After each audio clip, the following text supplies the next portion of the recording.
అందరికీ నమస్కారం. ఈ మధ్యన అంటే గత 2 రోజులుగా అంటే నేను మీటింగ్ అయిన తర్వాత ఈ మీడియాలో అంటే ఎస్పెషల్లీ సోషల్ మీడియాలో కొన్ని విషపు సర్క్యులేషన్స్ ప్రచారం అవుతున్నాయి.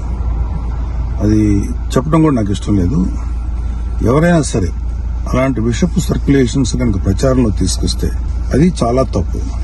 ఎందుకంటే అది జనసేన, బీజేపీ, టీడీపీ కూటమి యొక్క స్పిరిట్ కి అది చాలా తప్పుడు సంకేతాలు ఇస్తుంది. అది ఎవరు చేసినా సరే దయచేసి గుర్తుపెట్టుకోండి. అది ఎవరు చేసినా దాన్ని బ్యాక్ వెళ్లి సోర్స్ ఏంటో పట్టుకుని తగిన విధంగా మీకు బుద్ధి చెప్పాల్సి ఉంటుంది.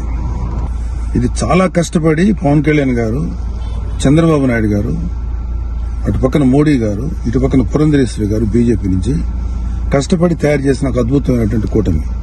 ఈ కూటమి స్పిరిట్ కి ఎవరైనా సరే ఎఫెక్ట్ అయ్యేలాగా రాతలు రాస్తే మాత్రం చాలా తీవ్రమైనటువంటి చర్యలు తీసుకోవాల్సి ఉంటుంది.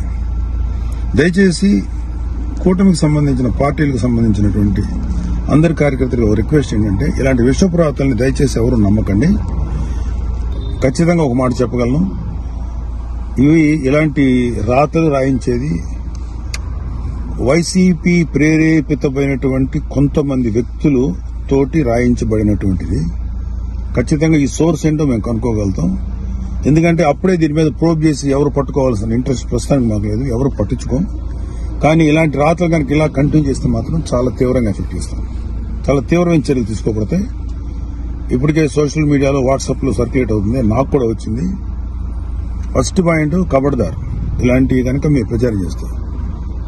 వైసీపీ విషపు కూరల సంబంధించినటువంటి పనికిమాల ప్రచారాలని దయచేసి నమ్మకండి.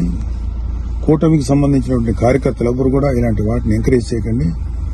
ఇంకొకరికి పంపించేటువంటి సర్క్యులేషన్లో చేసేటువంటి పనులు చేయకండి. ఎక్కడో అక్కడ కట్ చేయండి దీన్ని. కూటమి స్పిరిట్ కి దెబ్బ. ఎందుకంటే ఈ కూటమి 3 నాయకుల కష్టంతో చేసినటువంటి ఒక కూటమి. ఇది ఏ ఒక్కరి శ్రమ కూడా వృధా అయిపోయినా ఇది ఎవరైతే ఇట్లాంటి మాటలు ప్రచారం చేస్తారో వాళ్ళ మీద చాలా తీవ్రమైన చర్య తీసుకుంటాం. Be careful. జై జనసేన, జై తెలుగుదేశం, జై బీజేపీ, జై హింద్.